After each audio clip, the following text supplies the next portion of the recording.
Welcome back to Meet the Authors. Our first guest today is Willette McComb. Willette, hello. Thanks for coming on our show. So you've got a book. Yes. Show us your book. Show the audience your book. And tell us the name. Well, the name of the title of this book is called "The Government Shall Be Upon His Shoulders." And the reason I entitled the book, well, it came from a Bible scripture. I want to read a part of the scripture. Okay, hold on, people. We're going to hear directly from the book. Okay. So the Bible scripture is out of Isaiah 9:6, and it reads, For to us a child is born to us, a son is given, and the government will be upon his shoulders, and he will be called Wonderful Counselor, Mighty God, Everlasting Father, and Prince of Peace. And so I decided to name the book, The Government Shall Be Upon His Shoulders, because this country was founded on Christian principles. And when the founding fathers, when they wrote the Constitution not to be Christian and not to be all secular, but they wrote it in a way to afford people opportunity to live freely here. And many of the founding fathers had Christian backgrounds, and so their Christian backgrounds was an influence as to how the Constitution was written. So one of the most important aspects of our country is freedom of religion. It was established for that. And some of us Christian and some of us not Christian. Certainly we welcome all faiths. We're supposed to welcome all faiths. How does that go into your book? Is it really emphasizing Christianity as a foundation, as a rule? Is it recognizing how all religions can work together to build our country? Well, it is really geared towards showing people how they can be change agents in this country and how they have the opportunity and freedom to do so. In the book I talk about change agents and being involved in your local government or your government in your sphere of influence.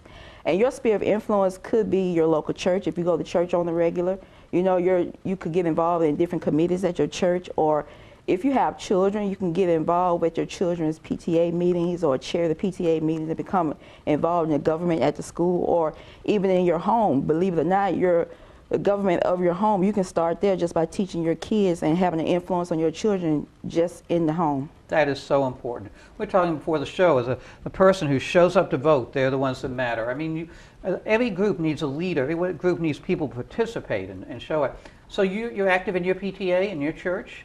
Yes, I'm active in my church. As a matter of fact, last year I did a book tour, and I was able to go to some universities to kind of influence the young people to get out and vote, get involved in the government in their schools, get involved in the government, even if they play sports, get involved in the government there, so they can change the trajectory of the government, not just government as a whole, but government in their area, sphere of influence.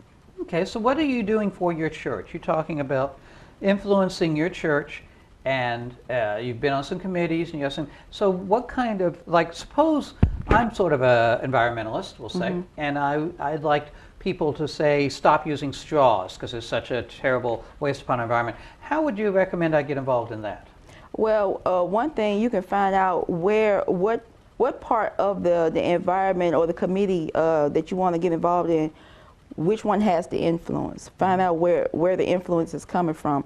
I'm not sure what the title of that committee would be or the government would be in that area, but find out what it is, get involved in it to see if you're qualified to be there, and if it's in your sphere of influence, get involved to change the direction of it. Yeah, I'd like to get involved in a straw vote. That's sort of a pun. So tell us about your book in particular. Now you're going to read a little passage from it, and yes, hopefully that'll give us an example of how anybody can pick up your book and develop lessons from that on how to get involved in the community. Okay, so like I was saying earlier, the book is pretty much about being a change agent, getting involved in your sphere of your government and your sphere of influence.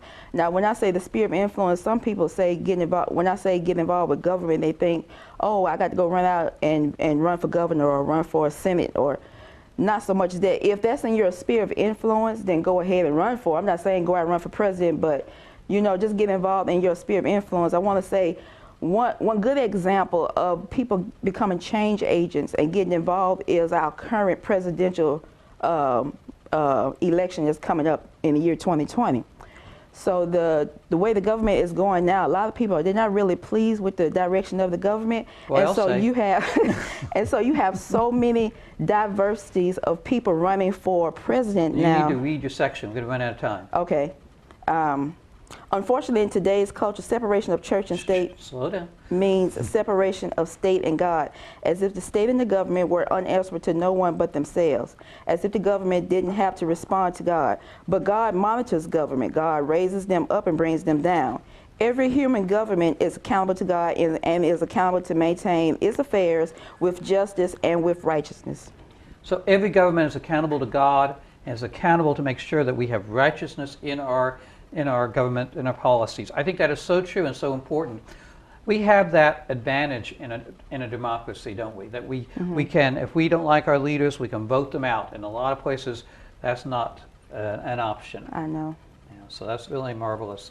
So you use that Bible verses and other political quotes. That wasn't your original writing, right? That was a quote from somebody that you put in there.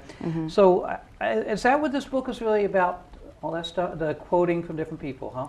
It's a collection of quotes and some of my own personal thoughts, you know, as far as, you know, my experiences from the government and other quotes that I have monitored over the years. Where can people get your book? They can get my book on Amazon. Hold it up one more time. Then get it. Here's the website and your email, so they can contact you there. And the book's available on Amazon. Find or publish. That was great. Well, Willette, it has been a pleasure to have you on the show. Thank you so much. Thank you for coming on and Thank sharing you. your philosophy. You make a great presence here, and I'm sure we're all excited about getting hold of this book. Do you have a book you want printed? I've been using Packham of Korea for over 10 years. They produce high-quality hardcover books, such as my Princess Priscilla series, Mississippi history books, and my photojournalism. They'll handle your printing, finishing, binding, and assembly of every project and ship it directly to your home or storage unit. Their prices are very reasonable. Contact their local agent, Cecile Corona, at this email address, and I promise you'll be delighted too.